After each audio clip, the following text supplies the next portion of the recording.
Hi there.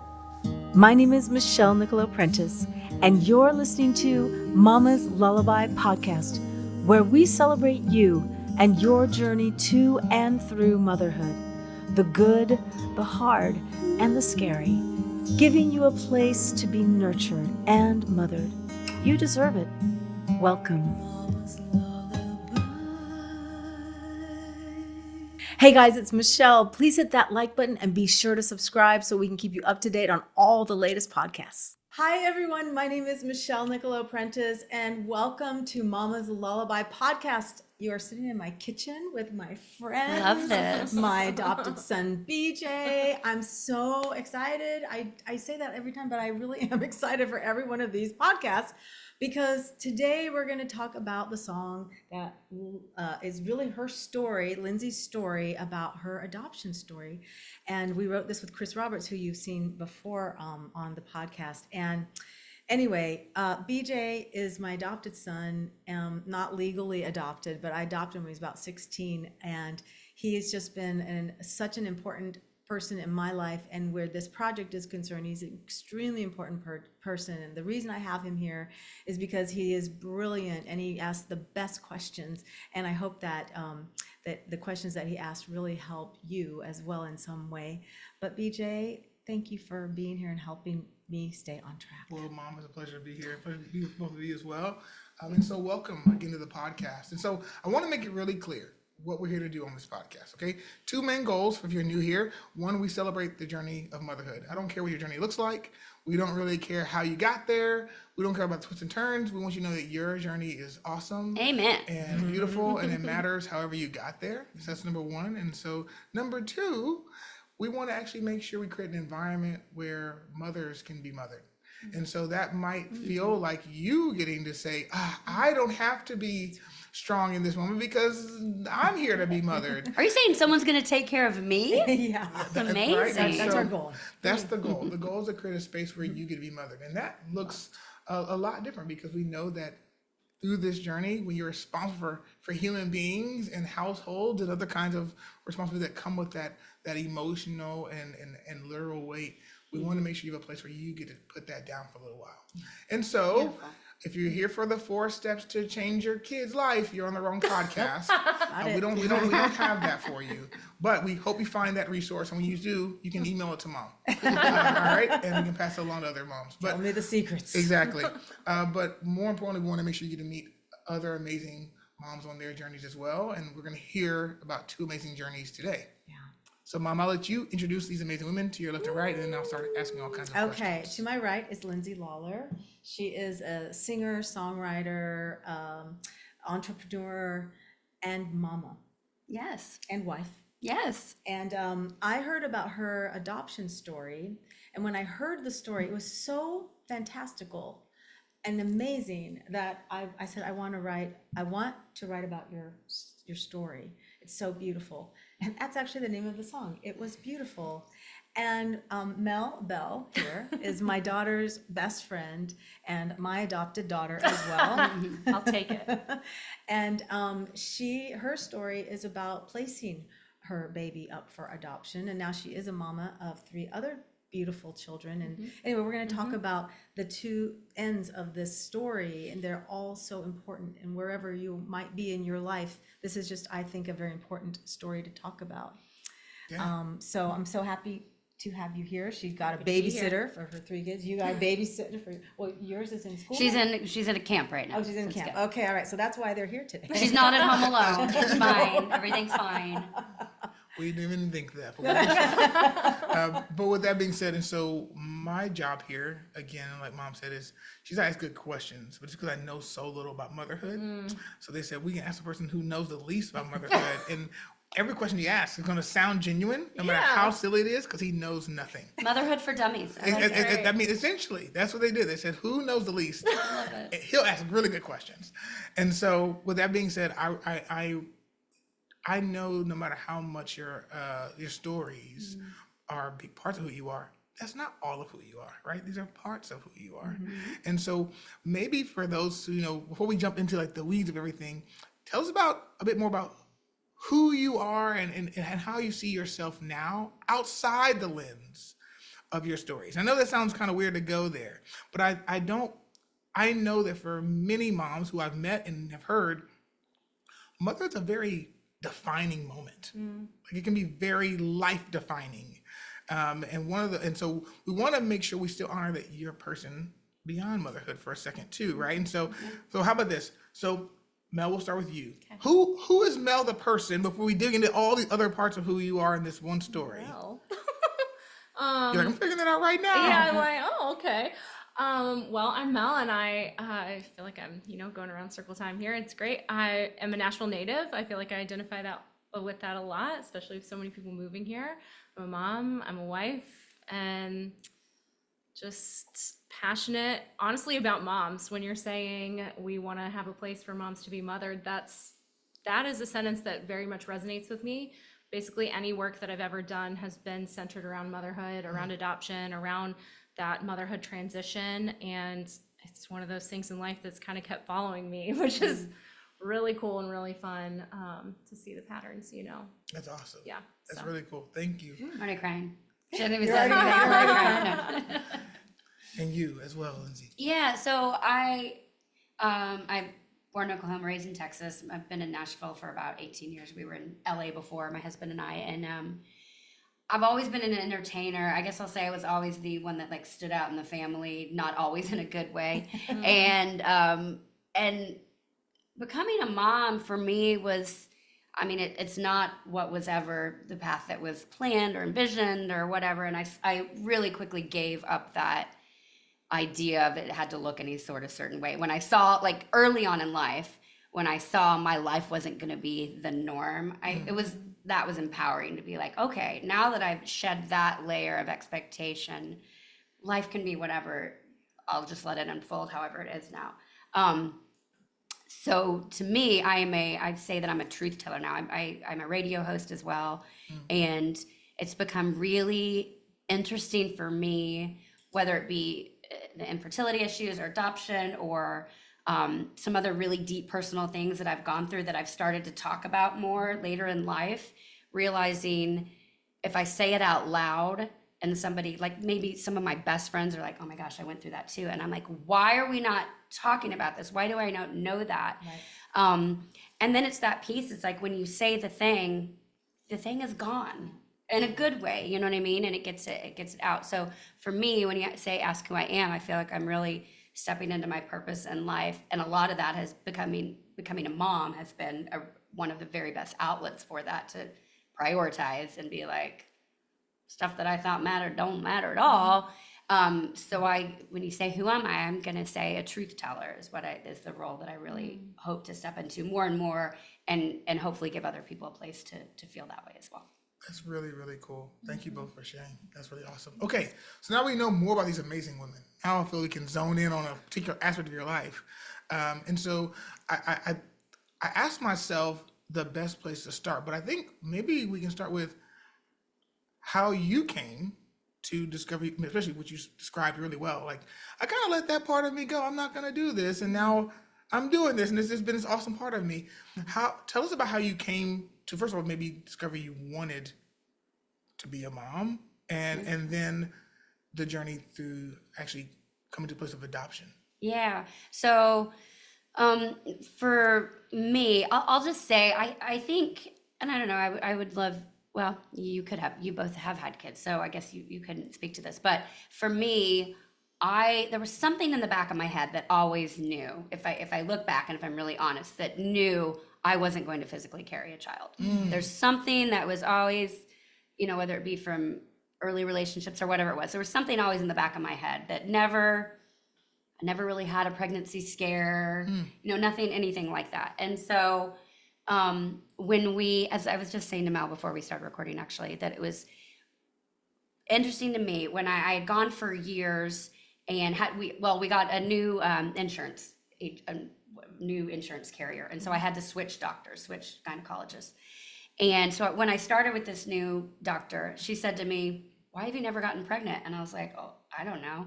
I was like, well, my husband travels a lot. So she's like, but you see him, right? And so we did it. She did some test. She's like, I don't know why no doctor has ever given you this test. I forget the name of the test now, but it's essentially just testing your egg count. Okay. And so she's like, well, let's do the test. And I'll never forget, I was on the road with my band and I got a phone call. We were at the airport on a layover and I picked up the phone and it was the doctor's office saying, hi, this is so-and-so calling from your doctor. We just want to let you know that you have the egg count of basically a 55-year-old woman. I was like 37 at the time. And I was like, oh, guys, I'm going to have to take this. And being like, wow, that's a lot of information quickly and maybe not the best bedside manner. So that obviously led to a whole different direction. So when I went, the part I was telling Mel, when I went back to my doctor to go and be like, okay, so what does this mean? What does this look like for us? She immediately handed me the fertility clinic's pamphlet. Wow. Nothing else, just like, this is where you'll go next. And I did. I just made the appointment. I went to the first doctor that was available there, which happened to be a man who had a terrible bedside manner. I think he set me up for failure, if I'm being honest, because I walked in, he's like, well, we're going to try IUI. We'll give you 3 shots at it. So in my head, somewhere subconsciously, I knew 3 chances, and if that doesn't work, then we either move on to the X or whatever. But my biggest struggle in that conversation with the doctor initially, that it wasn't like, all right, it's going to be a fertility challenge. Here are all your options, including adoption, including not having kids. What does that look like? And including fertility, all the different things. I wasn't given that. And so I think we obviously we did not go through with full IVF. We did IUI 3 times, didn't work. What is IUI? IUI is it's a step before IVF, and they're essentially, shooting you go in separate. It's not the full, I'll just say at risk of getting too scientific because I won't be able to do that eloquently anyway. It's 3 steps. It's about $2,000 each time, whereas IVF is upwards of 30,000 or more, whatever. So you get like 3 shots, and it's shooting the egg. It's trying to bypass the actual. I don't even know how to say it, quite frankly. And those didn't work. But I also knew, I'm like, oh, I've got 3 shots. So the first time I was like all in. The second time I was kind of like loosey-goosey because in my head I'm like, I've got that 3rd shot. And then 3rd shot, when it didn't work, I was full fetal. And then they did all these other tests that were painful. And I was just like, enough. I just want to be a mom. I don't care how I get to that point. But I will say one of the darkest times in my life was that in between period when my husband and I were like, all right, are we going to do IVF? Are we going to adopt? Or are we not going to have kids? Which was a whole nother, like, am I not going to have a kid? Like, and also I'm being told that one of the things I'm supposed to naturally be able to do as a woman, I'm being told I can't do. I felt terrible. And having to even say that to my husband, I'm like, is he going to want to be with me? I mean, there's so much we can unpack, obviously, in all this, just as a woman. Anyway, so the dark period was like, we didn't know which we wanted to do, so we just didn't talk about it. And then just sort of, just tabled it for a while, and time went on. And I had an epiphany one morning. I was just like, I just want to be a mom, and adoption's cool. And I'm like, we take in stray dogs. We're like you. We have come over to our house for Thanksgiving. Yeah. And I was like, I just want to add to our family. We're cool people. We're good people. Come join us, Yeah. So I was like, let's adopt. And in my head, I'm like, this is more interesting anyway. I want my story to be interesting anyway. And then it shifted. Like the moment we got on board, it was this like, this whole shift that like this journey's about to get exciting, and every phone call was exciting. And there's a whole different podcast that's just on the details of what I did for adoption. And I will say right now, if anybody has questions or wants to reach out to me directly, I love talking about it. But it's also, to wrap this up here, it's also very important to note that we're going to share our journeys. It doesn't mean it's the right path for anyone. It's just how we came about. Because I remember when we were going through the home study process, we had to go to a couple different panels. And I sat and listened to panels of mothers who had placed their children. And I just thought, wow, we are so connected. Women are so connected through this process, and men, in so many different ways that even like you, I feel like I'm sitting like next to a celebrity of sorts, because I'm like, oh, she placed a child for adoption. Like, I want to be connected to you and know more about you, because I can't imagine the other side. I'm sure you can't imagine my side. And that's the beauty of, of us connecting and of having these kind of conversations that make people realize there's a place for me somewhere. Yeah, that's really powerful. So first of all, thank you for sharing. Yeah. That was perfect. So Mel, all right, so the idea in your journey into motherhood take us back to that. Well, where do you want to start? Yeah, I mean, I mean, Like- yeah. I mean, first, I kind of like what Lizzie did. Like, what did you always know you wanted to be a mom? Let's start there. Or did you always like, or was that kind of a thing you weren't so sure about at the time? It's just growing up. Okay. Well, I don't know. I guess something that is interesting to start with is that my mom was adopted. And so we always knew that. My grandparents were very old-fashioned, I would say. But they were so open about the fact that she was adopted, though my grandma felt some kind of way about talking about my mom's birth mother. So I think she had maybe some fear or some insecurity, or I don't know exactly. It was also a very different time, very different situation, right? Sure. This is the 50s, so not to call my mom's age out, but it was just something that I always knew about, honestly. And I do remember being at a wedding being like, oh, I never want kids, you know, but Were there bratty kids running around, which made you do that? Or? well, I was a child myself at the time. It was, Yeah. gosh, I can like remember it so clearly. It was not important, but I had that one instance, and then I think I didn't really maybe think about it much, honestly.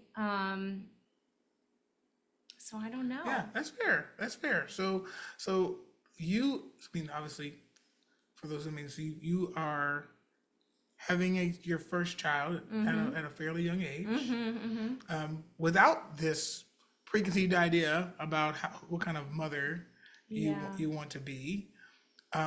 But here you are, and you're about to give birth. You're pregnant. So take us back to even just some of the thoughts you had at that time. Well, okay, I think it's important to maybe backtrack Sure. to maybe Take it a back. year or so before I was pregnant. Gosh, it's so wild to think about now. I've always been someone, I felt like the Lord spoke to me through dreams and just never really knew what to do with that. Sure. But I feel like at 12, 13, the Lord was just giving me dreams of teen pregnancy. Wow. And he was dropping little hints. The summer before, I used to love to cover myself in oil and lay out in the sun, get as dark as I could get.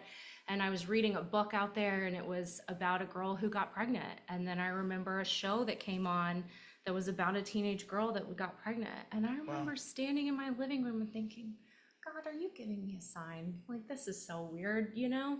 But I had no context for that spiritually either. And it just was strange. And I also, you know, we grew up in like a wealthy area, and I literally had the thought, that doesn't happen to girls who live in Brentwood. Like, Wow. that doesn't happen here. I am exempt from that. That Wow. can't happen to me, you know? And it did. You know, there was a lot of things going on in my family. I don't think, you know, no girl gets pregnant at 14 whose parents are like really paying attention to things and really on their P's and Q's. I just think about that now, and it's kind of wild. But yeah, so I met a boy, and I remember meeting him instantly and was like, ooh, I'm gonna know you. Like, you just feel that energy, I think, about a person. I feel like I felt that when I met my husband, and that instance sticks out in my brain so clearly as well. And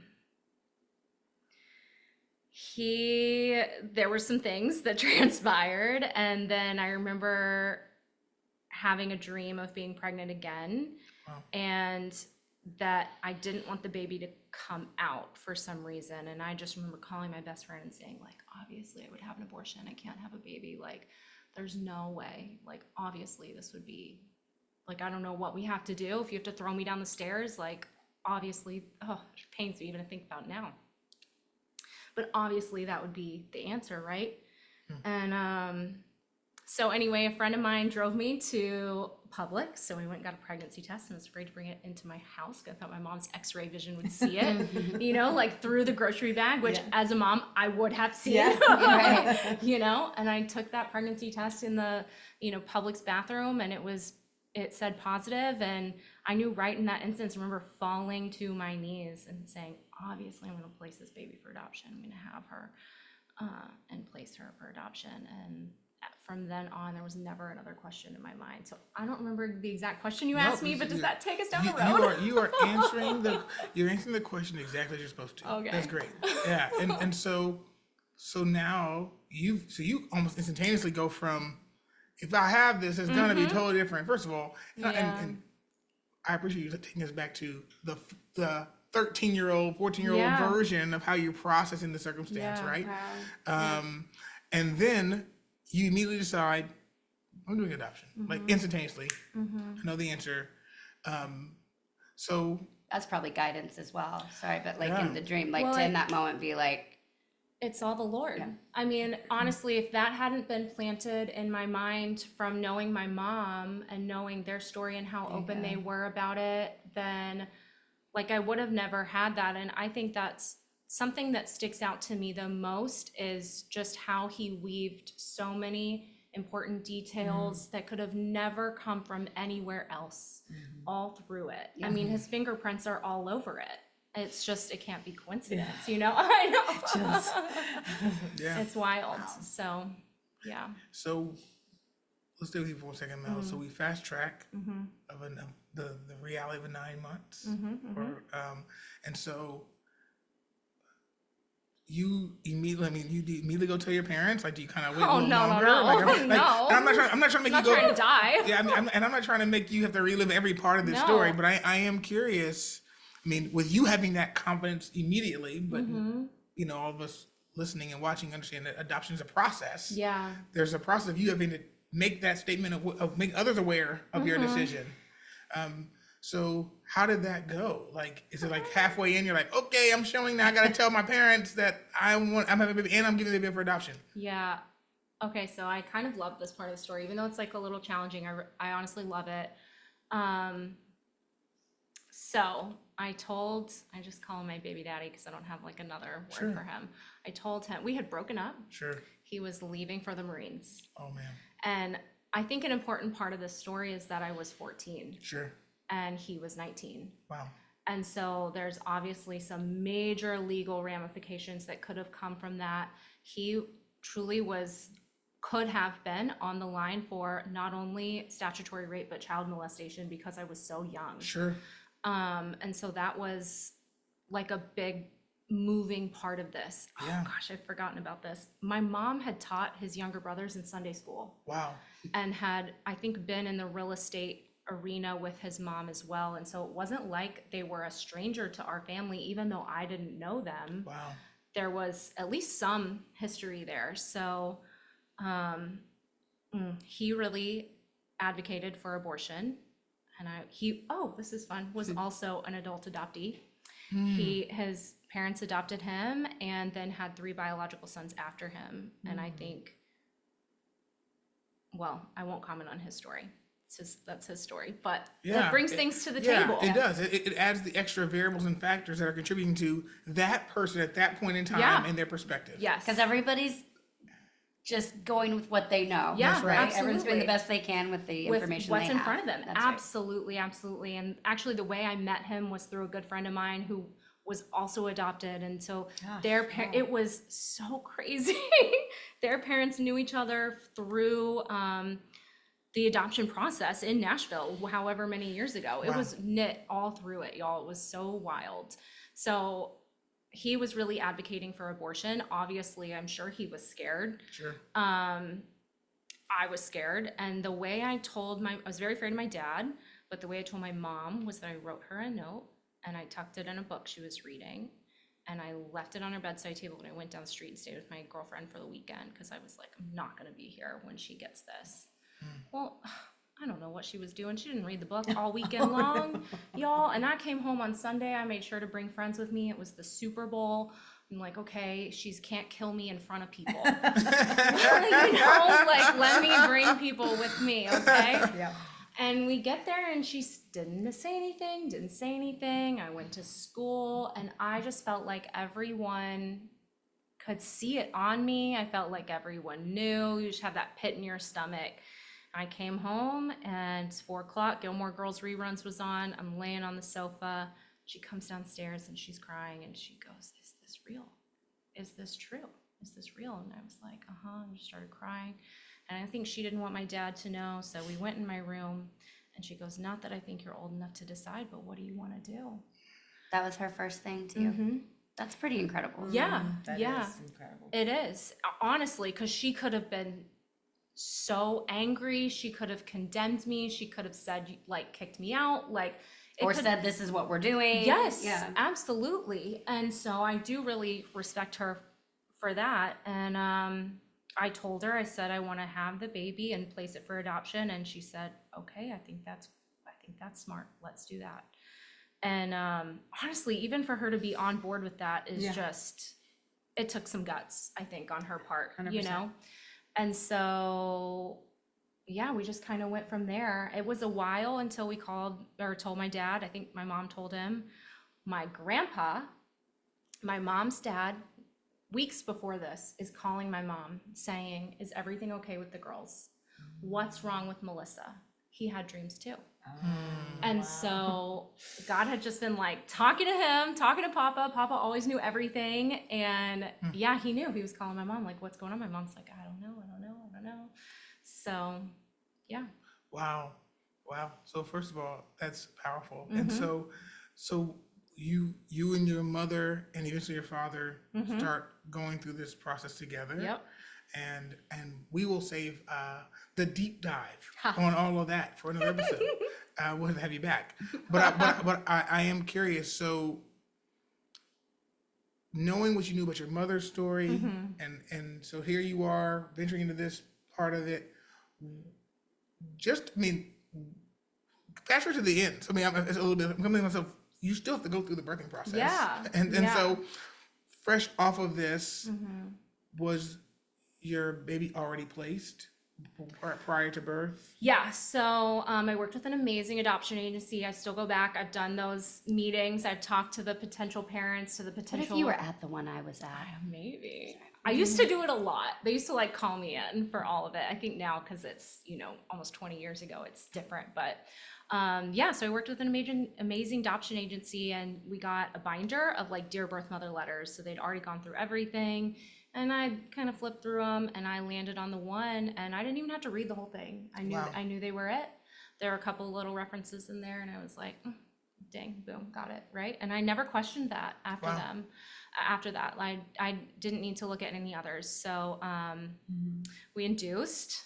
I wanted to go to Coldplay concert. And so Priorities. Yeah, I know. The mind of a 14-year-old, you guys. Oh, it's kind of embarrassing. The things I know now, I would not do that again. But we induced, and oh gosh, Katrina had just happened. So we're like watching it on the news. Goodness gracious. Like while you're, which is like a horrible idea when you're trying to give birth. And I'm like, who let me do that?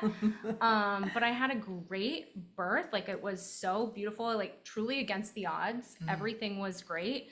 My daughter's parents were there, and yeah, it was just like so beautiful. I mean, I held her, and like I remember telling the nurse, gosh, my nurses were so good. They're not always, but they really took care of me and really advocated for me, and that like I had her for those 3 days, and like I was gonna have her for those 3 days. So it was great. And she went home from the hospital with them, and we saw them a few weeks later, and we've just kind of been in contact ever since.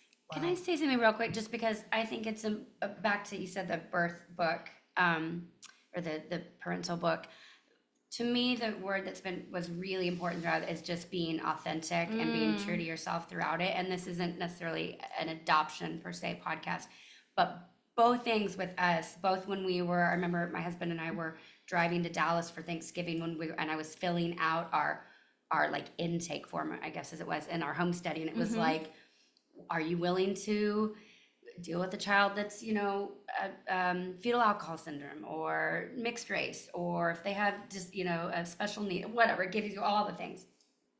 And I remember just being really torn with like, what do I check? Like, I don't want to say no to something. I want to be open. And I remember calling our adoption counselor and being like, can you help guide me on this? And she's like, you've already had this like power taken away from you. So right now, be as powerful and as honest as you can, and just about what you guys are really willing to step into, because this child is going to be your child. So we got real. I'm like, let's just get honest. yes, we're willing or not willing, whatever. But then as well with the book that we made, which ours ended up not even being used because we ended up going a different route for our adoption. But our book for me became a time for my husband and I to really get to know each other and like make this book. And let's be honest, let's not place the pictures that I want a birth mom to see, because this woman is going to give us her child. We've got to be really honest, because we're not the typical family. We're not, my husband and I have a bit of a crazy life, whatever. And I was like, I want to make sure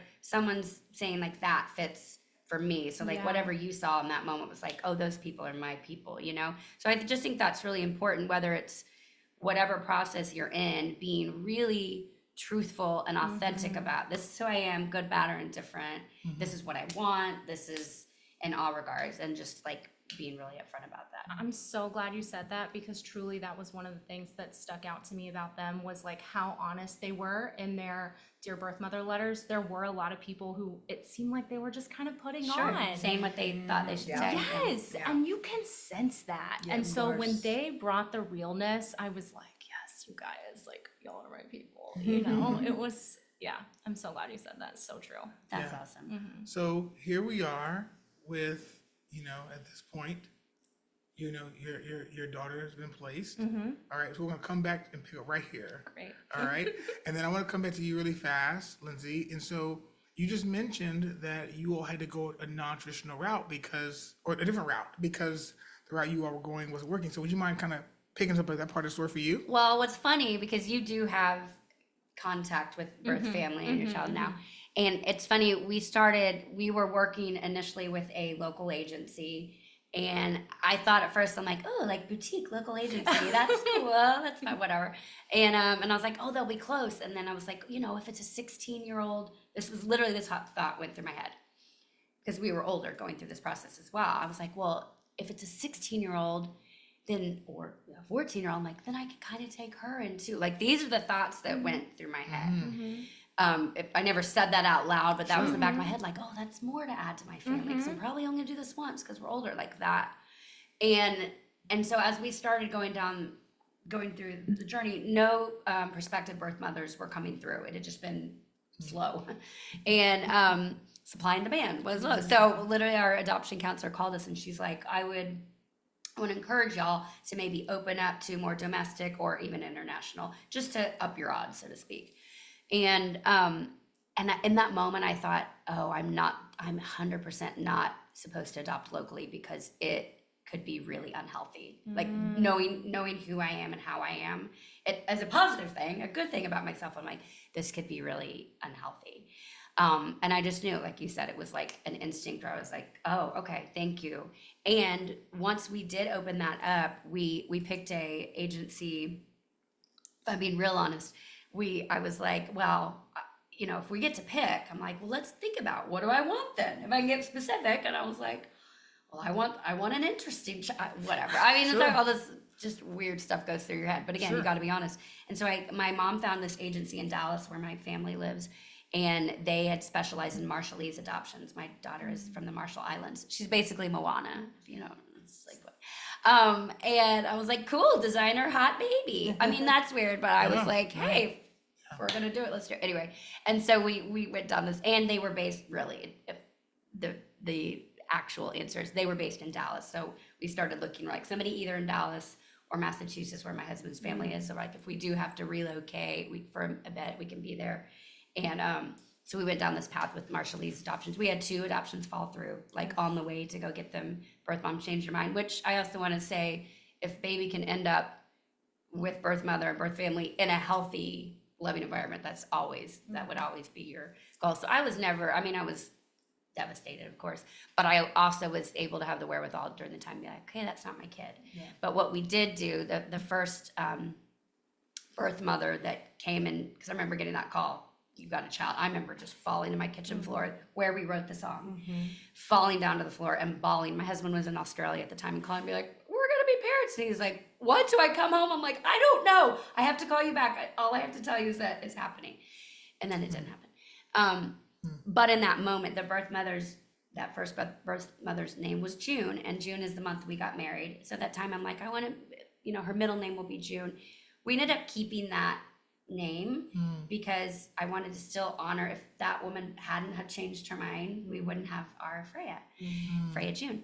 And so we kept that and just sort of honored it. Plus, it's the month we got married. They're all like synchronicities and signs are so important. Whatever you believe, it's just it's a reminder you're on the right path, you know, and to stay the course and you're being supported, I think. Yeah. And so that was really neat and big. I mean, it was then a terrible couple of months, but in hindsight, so I have to share this quickly is because these two adoptions had fallen through. And I said their time had passed and I just, you know, was obviously very somber. And then we went away for my 40th birthday. Still not a mom yet. About to turn 40. Everything's fine. We went away for my 40th birthday and had the most epic weekend. About 35 people came. We rented this cabin up, this huge place up in Gatlinburg. People from all walks of my life came. It was, when I say it was a bunch of adults having the best weekend and no drama. And we just like cooked and played games and played music out on the patio. Epic. Everybody laughed. Wonderful. And so this was the week before my birthday, leading up to Thanksgiving. We're on the drive home from that weekend. And I said to my husband, I said, you know what? I'm just going to text our attorney just to say, we're here, you know, and just see it. He's like, are you sure you're ready to go down the path? I'm like, yeah. Before I even sent a text, my phone went off. I get a text, bing, hi, this woman's in labor. Now you can pick the name and put it on the birth certificate. You need to get to Arkansas. And we were like, actually drove back to Nashville. My family was all on their way from Dallas to spend Thanksgiving with us.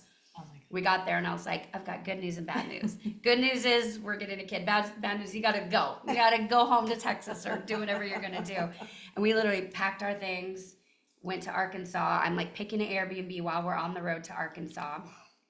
We get there, she's born on a Tuesday. We go to the hospital Thursday morning. She came home with us that day, which was Thanksgiving Day of 2018. That's beautiful. And Thanksgiving Day, and then there were 3, and we're literally like, and the woman whose Airbnb I'd booked, she brings us over plates from her family's thing. Can you imagine it? Like, if I owned an Airbnb and someone was bringing their new baby, their adopted baby home, I'd be like, all hands on deck. What do we need to do? So it was pretty epic. Just a sign. I mean, so my 40th birthday became Thanksgiving, and when I got my daughter, so pretty epic. And just the synchronicities, because I have to say this too. Real quick. Yeah. So. November 22nd was the day we got Freya. So fast forward to 2 years ago, we had sold our house and then we're homeless because the house fell through. And then we had like 8 houses fall through the crazy housing market. And to a point where the house we were supposed to be moving into fell through the day before. Like all our stuff was already being shipped there. House fell through, mortgage broker went crazy. It was a whole deal. And my husband had to leave town. So I was hopping around homeless again. I mean, I was fine, supported homeless. I don't make light of that word, and this house came on the market. My mom's like, just go look at it. And I'm like, Mom, it's listed in our price range. There's no way we're gonna get it. She's like, just go try, give it a look. I'm like, fine. So the morning we're supposed to go look at that house, I woke up very early and I was going through notes on my phone. And I had a reminder on my phone that I wanted to get a 1122 tattoo because it's the day we adopted Freya. And I was like, oh, I need to make an appointment. I shoot a message over to my tattoo guy. My mom hates that I have one of those. And I was like, I want to get this tattoo. We pull up 2 hours later. I text the realtor. I'm like, we'll hop in the car with you. What's the address? And he's like, it's 1122. Stop it. No. Oh my Street. gosh. And I was like, you gotta be kidding me. No way. Gotta be That's amazing. So our address is the day we adopted our daughter. Wow. That's beautiful. That's wild. So trust the signs, guys. It means you're on the right path. It's the long story long. So many chills. Yeah. Well, first of all, both of you, I want to thank you both for sharing so far. And I want to thank you for listening so far. So here's the thing. We've only heard the beginning of these stories, and we have so much more to cover. And so we're going to actually break this into second parts. I want you to join us for part 2 of this conversation, all right, with Mel and Lindsay and Mom here, all right? But more importantly, we want you to understand, and hope you see already, that despite all of the emotions and the memories that these amazing women are recalling and going back through, that you are seeing that there's beauty on both sides when you allow it to be, right? And that these 2 people and their stories, they're not even done being written. So we're going to come back and talk more about that. But more importantly, we hope you can hear that on either side of these journeys, there is a person who is being thoughtful and going through so many experiences that are really they're molding their journey through motherhood. And so we're going to keep celebrating these two amazing women and their stories, and join us back here for part 2 of this conversation. Yeah. Thanks so much.